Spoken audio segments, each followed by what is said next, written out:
Shlamed Maryam and Nochen. I know you are just wondering what I said. I say Shlamed Maryam and Nochen, that means peace of the Lord be with you in our language, Aramaic. Actually, in the commentary they say that our language was, using by Jesus' language, they call Aramaic. That's completely wrong.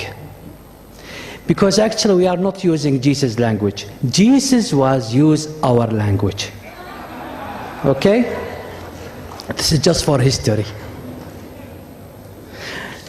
Thank you very much for inviting me here. And by the way, I know anyone actually share his own personal story. Don't think this is easy, because we are going to spend the couple days with the same feeling, with the same issue. Go back to my country, to my people. Before, when the Islamic State arrived, and actually a lot of people, they call them ISIS or Daesh. I like to call them Islamic State. If someone going to recognize or realize that I am talking against Islam, or someone actually want to say, no, this is, racist, it's not nice to talk against that or that religion. To those people, don't be smart with me. If you are believe Islam is still a religion of peace, I think you need to see a doctor. Thank you. I born in Baghdad, so I am among Muslim. So all my friends, they are Muslim. And here we have to recognize between Islam and Muslims. Because I believe in your neighborhood, they are maybe Muslims, okay? I'm not saying they are bad people, but in the end of the day, they have to follow Quran or Sharia. That means the law of Quran. So it's different. And as a Christianity, we have to say the truth. When there are violence, we have to say, actually, this is violent. We cannot actually just watching and keep and say, no, we have to forgive. Yes, we'll forgive, but not forget.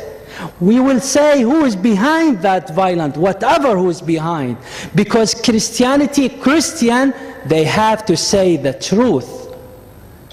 2 years ago, when the ISIS arrived to Mosul, so the declare come with Khalifa, that's been the leader, the prince of Islam. He told the Christian, you have just 24 hours to leave the city. 24 hours. And if you want to leave, you have to take with you nothing. Even they took the wedding rings, everything. So there were two people, two neighbors, one Muslim, another is Christian. So the Muslim, he went to the Christian neighbor's door, and he knocked the door. And he told him, did you hear what they say? They are saying in the mosque, you have to leave your home because you are Christian, you are infidel. And if I'm going to see tomorrow morning, by Allah's name, I'm going to kill you and kill your family. Because I am your neighbor, I am the Muslim here, so I have right to take your home. That they follow the Christian, he gathered his family, and before leaving, he went to the Muslim door neighbor, and he knocked the door. And the Muslim, when he went out, he saw him with anger. Why you are still here? I told you I'm going to kill you today. And he told him, look, my dear neighbor, we've been neighbors for 30 years. And I told myself, it is shame to leave without saying goodbye to you.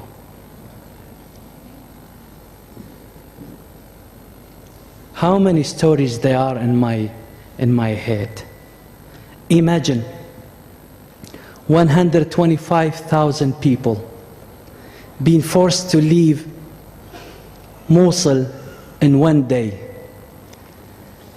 And my city, northern of Iraq, my church, called Erbil, Ankawa, we received in one day 18,000 families. Overnight, 18,000 families. Just imagine if you are going to invite your friends or someone on the weekend, I think you have to prepare 1 week in advance, yeah? Because this is a big issue.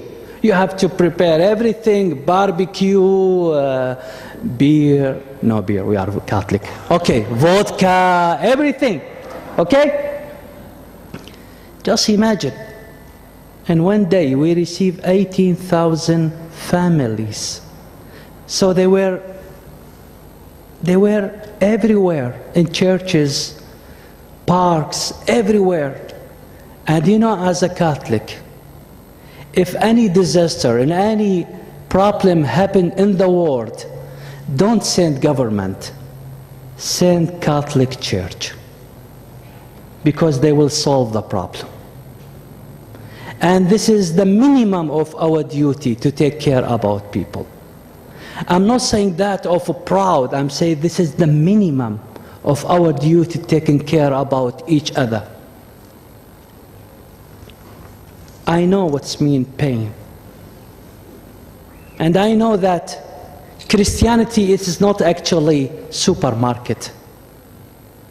When you get to the supermarket, you will pick what you like. I want this one, I want that, okay? You have no idea, women in my country, when they want to shop, oh my goodness, maybe 2 days, okay? Just for bread, 2 days. But actually Christianity is not supermarket. Christianity is one package. Love it or leave it. You cannot say, yeah, I'm a Christianity during the day, but during the night, no, it's actually a Friday night. No, this is Christianity. If you look to my people, what you saw actually in that documentary, no one of my people blamed God. No one. No one blames God to what happened. No one.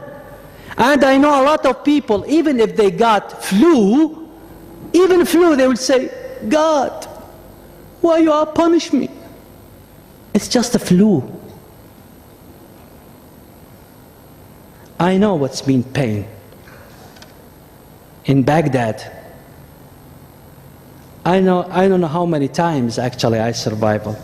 But please, when you hear my story, please don't look to me as a hero. I'm nothing. I'm just a soldier for Christ. I give my life for Christ. And I know I don't deserve to be a soldier for Christ. They blew up my church in front of me. And if someone actually has no idea what's mean a fly in air when there is a bomb, actually I know what that mean, because I was just 7 meters away from a bomb. So I was just a fly. After that, I survived twice. I was in the wrong place. Twice they attacked police cars and I was near there. So twice my car being destroyed. I'm just saying that in words. But you know the feeling when you are in your car and there is explosion and there are fire everywhere. And all windows, they are just destroyed in front of your face. And all your life just comes like this, pass in front of your eyes.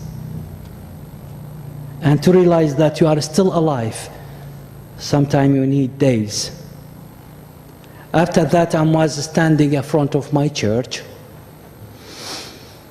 And it was one of the militia called Al-Sadr. Of course, they are Muslim. So they pass, and they were just, shooting overhead. In my country, I don't know, it's habit. We shoot every time. I don't know why, okay? So they were just, they pass, and they were maybe 25 meters, 50 meters, and they opened fire against us, against the church. So I saw the bullet actually hit the door, hit the wall, and I was just looking like, with this look, are you serious? Why you are shooting us? And just within 1 minute, I realized it was a fountain of blood in my leg. So actually I got shot by AK-47 Kalashnikov, and still the bullet still in my leg till now.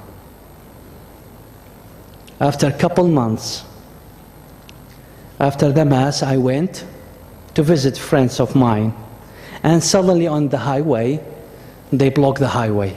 There were 2 cars waiting for me.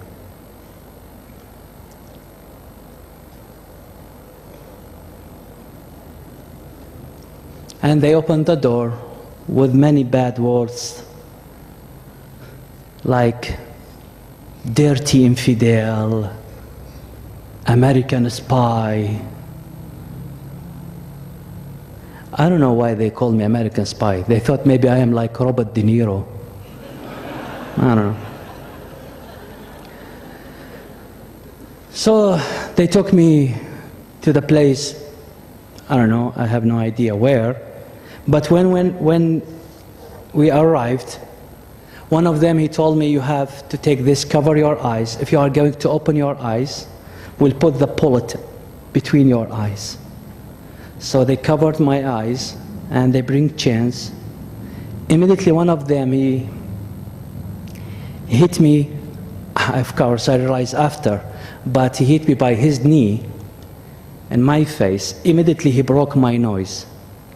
So my nose actually was broken into 6 pieces. So they took me inside the house for 9 days. I was silent for many years. I never share my story. Tell to what happened to my people in Mosul. Why? Because who I am to complain about my life? How can I stand before God and tell him, God, why I am suffer? Who I am? I know, because he's going to tell me. Yeah, I know that. I sent my son to you, and you kill him. So who I am actually to argument with God about my problem? Second, I never actually share, because I don't want people to feel sorry about me, or, oh, what happened to you? I don't like that. Even I don't like people to feel badly, okay? So in my country, to be Christian, to be priest, it's suicide mission. Before Islam, we were 70 million, 70 million. Now we are less than 200,000. We are not numbers, but we are people. In 9 days, they let me without water 4 days. 4 days. The day 5th, they told me, according to Sharia and Quran, we have to take care of you. I told them, I know the Sharia and Quran better than you. So don't actually smart with me about Quran. I know Quran very well. I'm not your enemy. That law when you are during the war, I'm not your enemy. You became my enemy. And they told me, stop, stop, you are talk a lot. And you know, Catholic priest, who can argument with Catholic priest? And they told me, stop, you are talk a lot. And those actually 4 days, and this has happened to any one of us, when we are during the Safa, those people, they pass in our mind during the Safa, those people, they are close to us, like your mom or your friends. So I was actually always dreaming that my mother, some of my priest friends, and they always, when they pass, even my sister, always they are telling me in our language, Abuna kibit mai, that means, Father, do you want water? So the day 5th, they bring water, and they told me, okay, this is the water. Do you want to drink? And I say, no. Actually, I was looking forward to drink water. The day 6, they start negotiated. They want to know because the only thing they got, I told them, why you actually kidnapped me? And they say, we don't know your personal, but we have a list. We are work with the government. We are one of the militia, religion militia, Islam. And we have a list. So we have your name and the price in front of your name. How much we are going to take money if we bring you here. So when they start negotiated, they let me talk with the priest. And when I start talk with the priest through the cell phone, and the first thing, the priest want to be sure that I am Father Douglas, I'm still alive. And they told me, don't speak in your language, speak in Arabic. So the priest, the first thing, asked me, are you Father Douglas? Yes, I am. How can I be sure that you are Father Douglas? I don't know, we'll figure out, okay. Tell me which day is your ordination, when you became a priest. And you know, sometimes people ask, you know, stupid question. And I say, yeah, it's June 29. Oh yeah, you are Father Douglas. Okay, now I am sure that you are Father Douglas, you are still alive. So, how are you?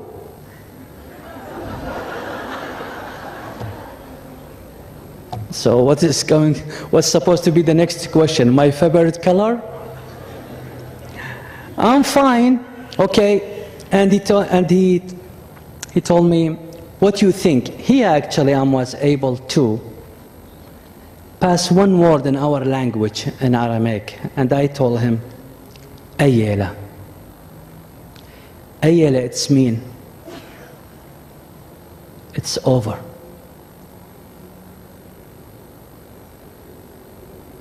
So suddenly, Father, he told them, I don't want to talk with Father Douglas anymore. Keep Father Douglas to you. We are going to consider him as one of our martyrs. Good friend. And of course, no need to explain why he did that. Sometimes it's better to be in the hands of God, not to be in the wrong hands of devil.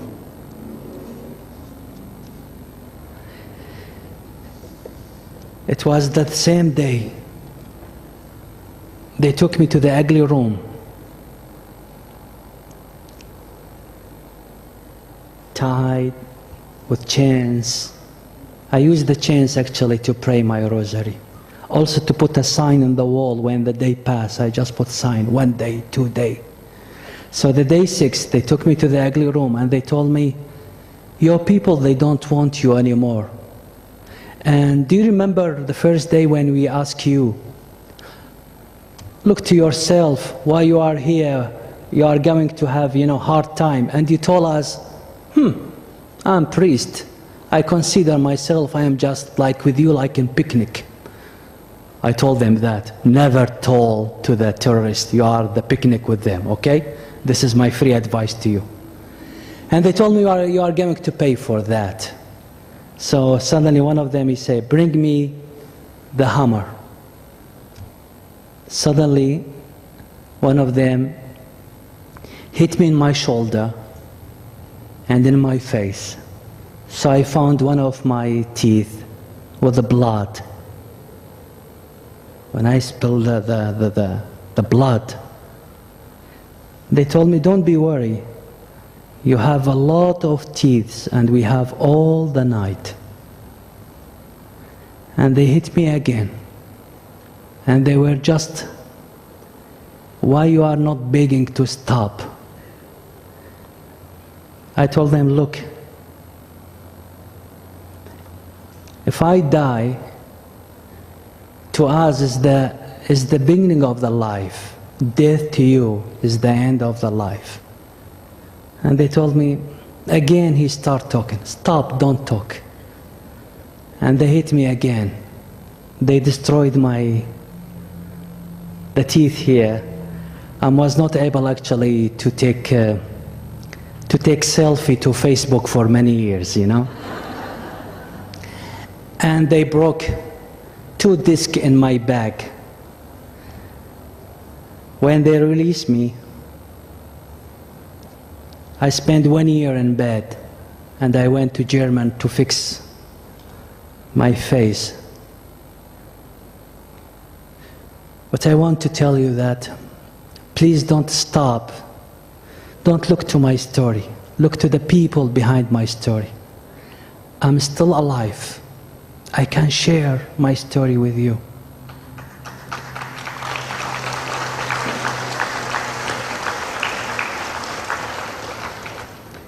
Even this is what I don't like. I told you I am not hero, okay? So,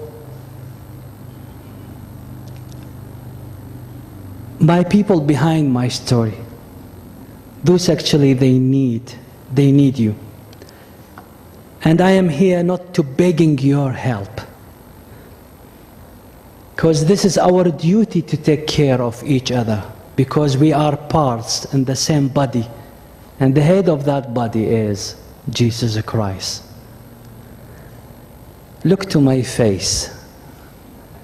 Do I look scared? Do I look sad?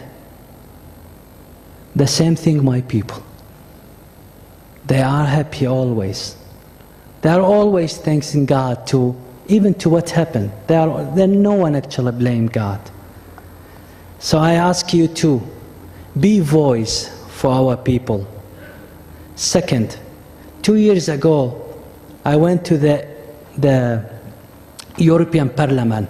There they told me, don't even pronounce the word of persecution or genocide here in Europe Parliament.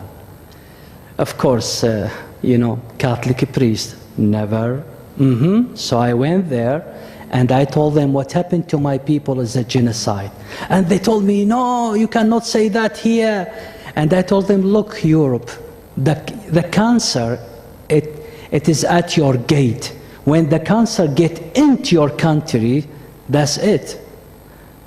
When they start actually bombing and attack Paris and the other cities, they invite me again. And they told me, now you can actually use the word genocide or persecution. And I told them, actually now, I don't feel that Europe is safe anymore. So if you are here in New Zealand, you say, oh, we are really far. Don't be sure of that. I born among Islam. I know them very, very well. They are pretending they are good people, but they are not. So wake up and be smart. I'm not pushing you to hate them. No, I'm actually just telling you to wake up. Because actually, Jesus even tells us to be gentle like dove, but to be wise. We are not stupid. We are till the end with Christ. And I believe they are going to finish us there in Iraq. And I'm not sorry of that. But please, are you going to tell our stories? I'm begging your prayer. And last thing, I want to tell you that the church in Iraq never give up. And we will never, never give up. Amen.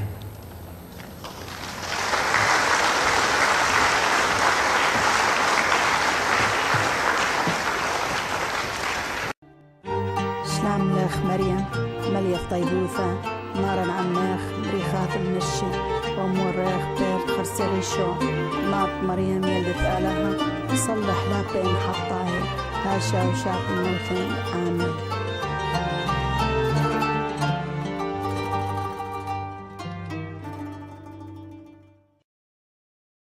My name is Father Douglas Al-Bazi. I born in Baghdad and ordinated in Baghdad, study in Baghdad, and I became a parish priest in Baghdad. And when I was kids, actually, I never think that one day I will go to be a priest. I used to be hang out, play. I like football, and when I was kids, I was looking forward to be a pilot and football player. But after that, I became a ball, no, not a football player. And when I was in middle school, friends of mine, it was the thing to go to the seminar, and I started to go to this. Started to go to the seminar. Of course, my family, they were not accept that, because why? You know, in Oriental people with Middle East. They thought each one going to be a nun or a priest. Maybe he's handicapped or she's ugly. Okay, so they say, yeah, because if she is ugly, okay, let's send her to the convent to be nuns. Or if he's a handicap or something wrong with her, they say, oh, it's better to be priest. Okay, if you know. But I guess also God changed the way, and going select. Nice, handsome people, smart people, exception me, of course. Actually, as I mentioned, I born in Baghdad, and I moved from Baghdad 2013, July, and my title job, it is I am taking care about a school. It's a private school. It's belongs to our diocese, Erbil, Chaldean diocese, and I am the dean of student. And also I taking care as a parish priest of Mar Elia, Saint Elia Church, and also taking care about the foreign people. And also I am the director of Institute, Religion Science Institute in Erbil before the crisis started.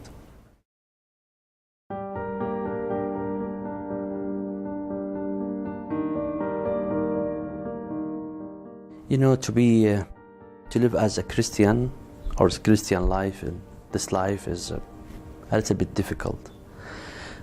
But to be Christian among Muslims, it's just impossible. And as a Christian in Iraq, or in my country or city when I was in Baghdad, the life, it was not going smoothly at all. And it was not easy. And as a priest, not just me, another priest, when we wake up the morning and we have this feeling that we are not going back again. And we used to have this kind of life, like one-way mission.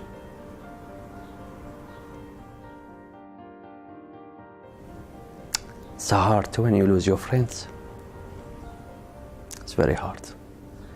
And we know that one day we are going to be killed. They threatened me a lot. Before kidnap, they blow up my church in front of me. I survived twice with serious bomb. I was just in wrong place. They were attacked police, and my car destroyed twice. One time they took me out from my car because the glass, everything was broken. One time I was just standing in the front, the main gate of my church, and just they came and they shooting us, and I got shot in my leg by AK-47. And they kidnapped me, yeah, for 9 days. Those 9 days never been forgotten, never, yeah.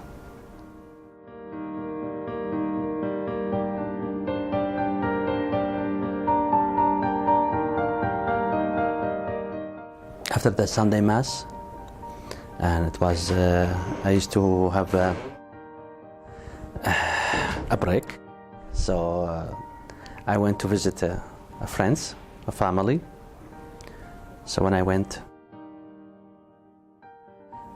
immediately I found there's one car, and there were two cars, and they blocked the highway in front of me, and suddenly they stopped me, and they jumped from the car. Many people they were covered with a gun, and they opened immediately the doors, and they took me from the car and put me in the back, and they took me for nowhere, I don't know where. And when we arrived, they told me, cover your eyes. If you are going to open your eyes, we are going to kill you immediately. So when they opened the box, they took me out, suddenly I just found myself on the ground, because one of them he bit me by knee in my face, so it broke my nose, and it was all blood in my mouth. So they took me inside, and they put chain in my hand till 9 days. And of course I remember the days one by one, because they put me in the it used to be ex restroom, toilet, but it was twice like storage, the same thing, and dirty. So I was there in the ground, but I used to write because by chain, if the day, that's mean it's just past one day, I just make a sign and another sign, and where it can be 4, and make like this is 5 days. I remember one time they told me, because they want to play with my mind. For example, they say, yeah, now is night, or now is I. And I used to tell them, really, you are stupid. Do you think that I cannot discover which time is now? And they say, how you know?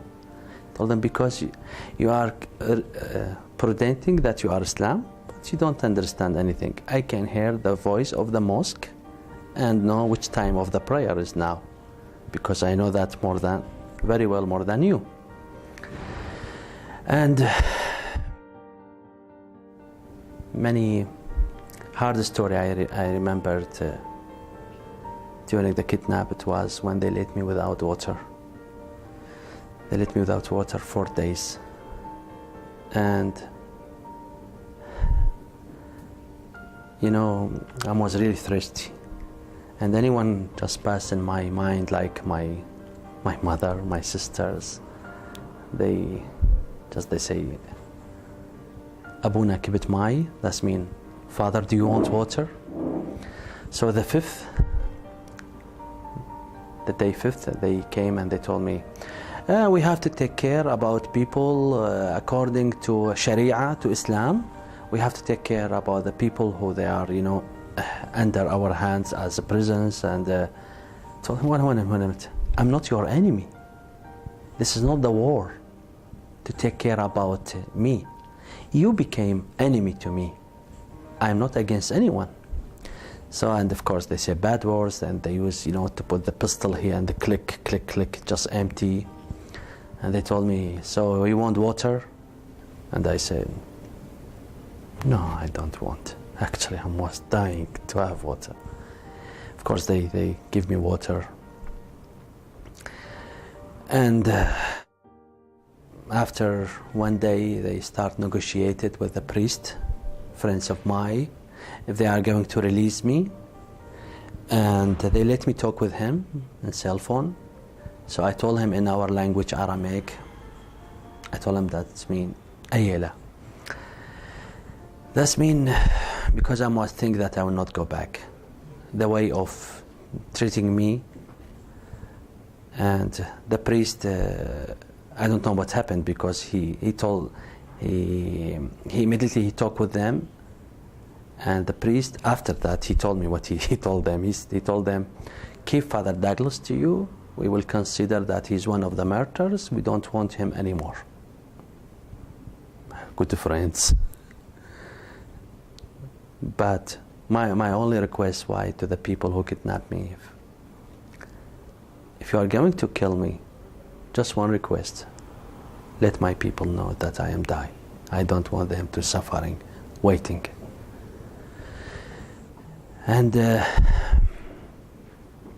during the day, the people was surrounded. They were gang, completely gang, but work for religion and government. During the day, I was a spiritual father to them. They asked me for advice. One of them, I still remember, he was asking me, what should I do with my wife? She is blah, blah, blah. But I said, no. And I was like this.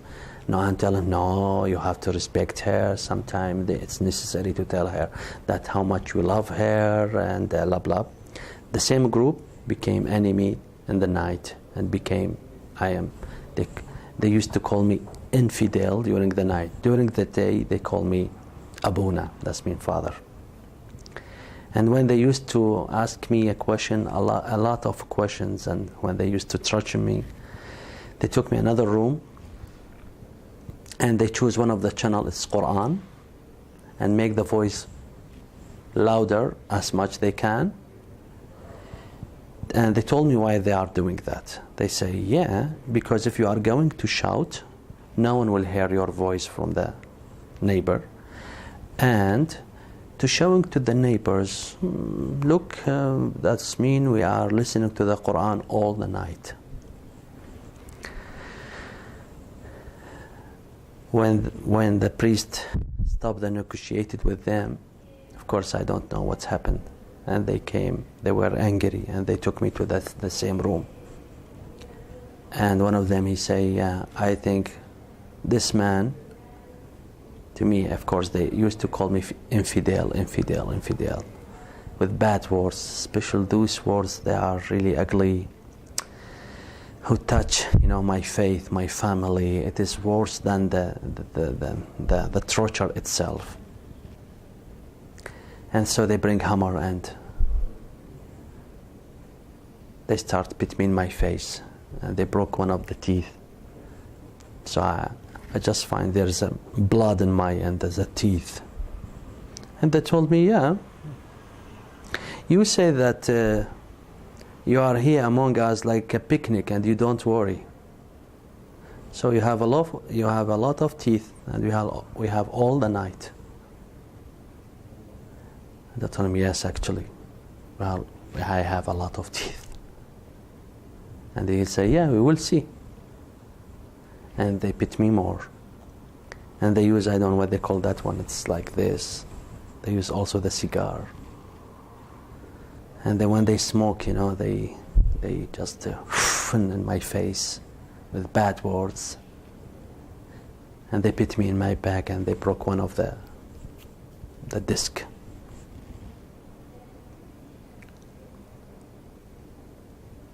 Situation like this,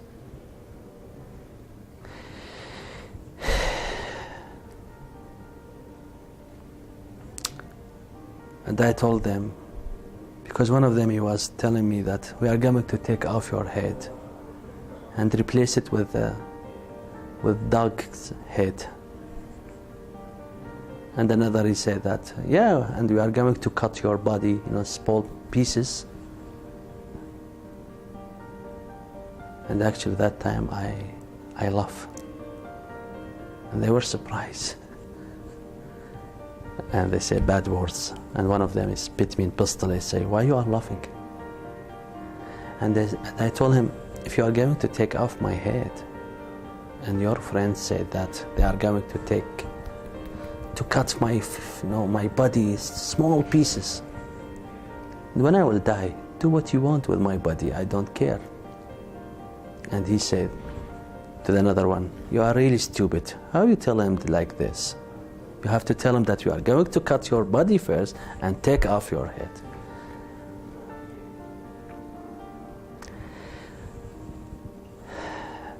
And I told them, to you, the death is the end of the life, but to us is the beginning. And one of them say, oh, again, he will start to talk about things we cannot understand it. We are not understand you, what's that mean? So stop talk about this, okay? I told him, yeah, of course, because the death to you is the end, but to us is the beginning. to me, I'm looking for, but I believe that you are cows and you cannot kill me. If you can, yeah, put pistol in my head and just push it. And of course they were, they were saying bad words to me and pit me. I told them, yeah, but you can't. You are not man. Actually, I was teasing them for one reason. No need to keep our people feel sorry about us. I choose to be priest, and this is the cost. And to be dead, at least I know where I will be. But to be alive, no one knows where I am. So that will be a good option. As I mentioned, it's a one-way mission.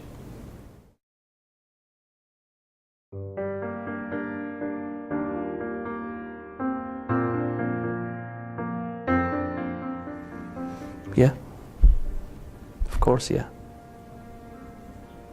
But in that case,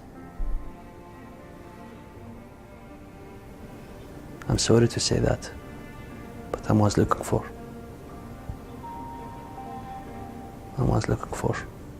Even when they released me, when the church pay and when they had jumped from the car, and I was just waiting, and because they told me if you are going to move, we are going to kill you. Don't move, and don't look in the back, in the behind what's happened. So I thought this will be just fake. They are going to shoot me from back. And all my life it was just in front of me. When they released me,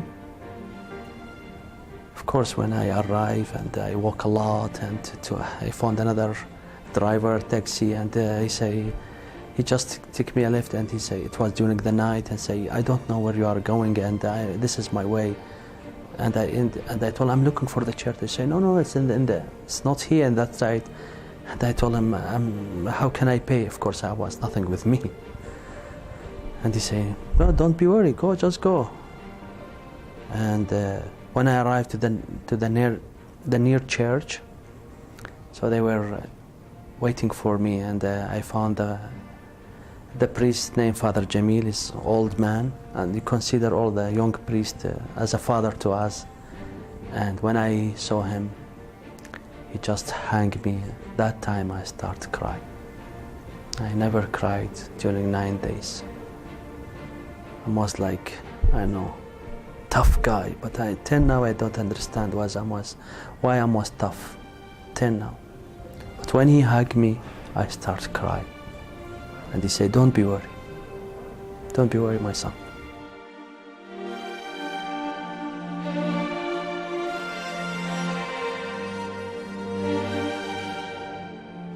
Angry, yes, but hate, no. Because one of them, his name Ammar, he told me, he said, if I are going to meet one day, what you are going to do? Because who actually broke my nose?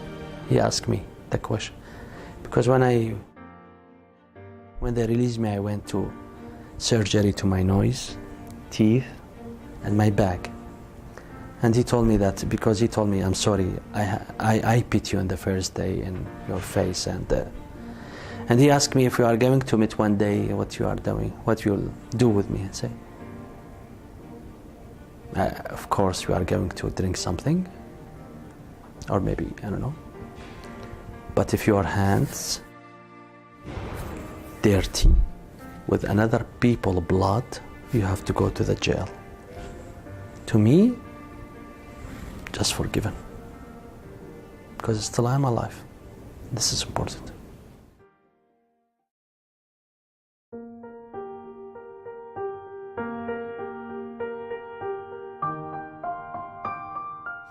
I pray to God to take the evil from them heart, because when they kidnapped me the first days, I remember they asked me, what do you think who we are? Are we Sunnah or Shia? Because the Islam, they are two groups. If we mistake, if they are Shia and they say, you are Sunnah, and they will tell me, what you think, why you say that? Do you think that we are bad people to call us Sunnah? So it was very cheaty question. So they told me, what do you think? I told them that I think that if any one of you has chance to finish the school or to finish the college, anyone will you be at least teacher, maybe doctor and engineer. But I thought the life, it was very hard with you. That's why you left the school and someone is using you, situation like this. It was silent. And after that, each one started to talk about his own story. He said that they pushed me to leave the school because of work. Another will say, yeah, Saddam took our priority and we escaped, and they talk about all them stories. So I feel sorry about them.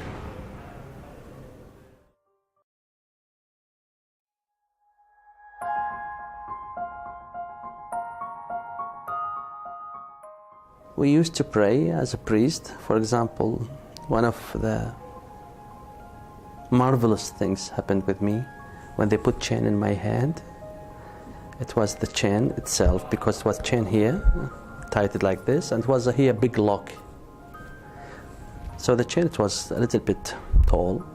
So what is the left of the chain? It was 10. So when I looked at the 10, I found that there are 10 left. So I used to pray the 10, the rosary. And it was the deep ever rosary, the best ever in my life. Because I was not just praying for begging for life or begging for succeed. It was for another reason.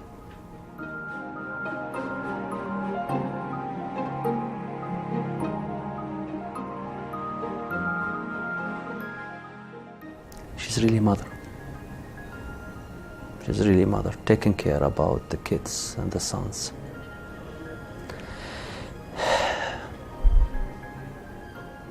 I remember the rosary very well, because when I was praying, I was not just asking. It was the feeling that I'm not alone, and to not go back with my faith. I don't want to disappoint. So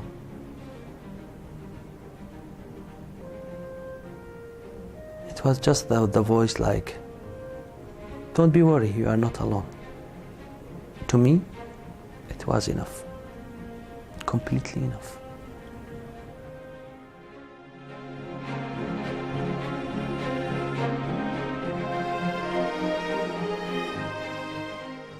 I baptized 5 Muslim people, and there are hundreds of people they want to, they love to, because they discover they are on wrong path. But those people, as I mentioned, I feel sorry about them, that they completely pick and choose wrong path. In Kurdistan in Iraq, at least a couple years, maybe 3,000 Muslims convert to Christianity. And in our list there are a lot of people that are waiting. But because in our constitute, in Islam, if someone will be killed, so also we have to take care about them.